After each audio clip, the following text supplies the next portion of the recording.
அண்டை நாடாகிய இலங்கையில் 25 ஆண்டுகளுக்கு மேல் உள்நாட்டு யுத்தம் நடந்து கொண்டிருந்தது. அநேகர் தங்கள் உடைமைகளையும் குடியிருப்புகளையும் இழந்தனர். உயிர் சேதமும் ஏற்பட்டது. மீண்டும் 2004ஆம் ஆண்டு சுனாமியில் பேரழிவு ஏற்பட்டது. இலங்கையில் சிறிசேனா அதிபராக பதவியேற்றதும் நமது பிரதமர் மோடியை அங்கு வரவழைத்து இந்தியர்கள் சார்பில் யாழ்ப்பாணத்தில் கட்டப்பட்டிருந்த 27,000 வீடுகளை பயனாளிகளிடம் ஒப்படைத்தார். அதை அவர் கண்ணீரை துடைக்கும் நிகழ்ச்சி என்று அழைத்தார். இந்நிகழ்ச்சியை டிவியில் பார்த்து அநேகர் கண்ணீர் ஒடித்தனர். பத்திரிகைகளும் செய்திகளை வெளியிட்டன. இது இந்தியாவின் சிறிய முயற்சி என்றுதான் கூறப்பட்டது. இன்றைக்கு இந்தியாவில் உள்ள பணத்தை வைத்து சொந்த வீடு இல்லாத அனைவருக்கும் வீடு கட்டி தருவதாக பிரதமர் மோடி அநேக திட்டங்கள் கூறியிருக்கிறார். ஆனால் எப்போது நடைபெறும் என்பது கேள்விக்குரியே. ஆனால் நம் தேவனை அண்டிக் கொள்ளும் பிள்ளைகளுக்கு பாதுகாப்பான குடியிருப்பாக அவரது செட்டைகளின் மறைவு இலவசமாக கிடைப்பது பெரும் பாக்கியம் அல்லவா? சங்கீதம் 68:6 தேவன் தனிமையானவர்களுக்கு வீடு வாசல் ஏற்படுத்துகிறார்.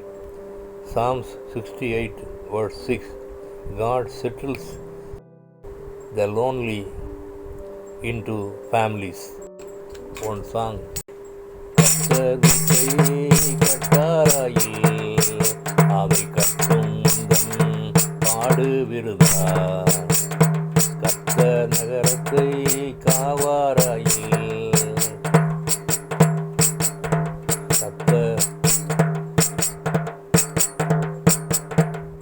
நகரத்தை காவல் செய்யாவிடில் உன் கண் விழிப்பும் விருதார்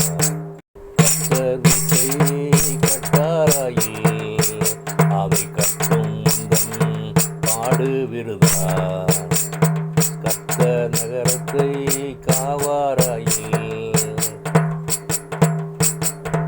கத்த நகரத்தை காவல் செய்யாவிடில் உன் கண் விழிப்பும் விருதார் காவாராயில் கத்த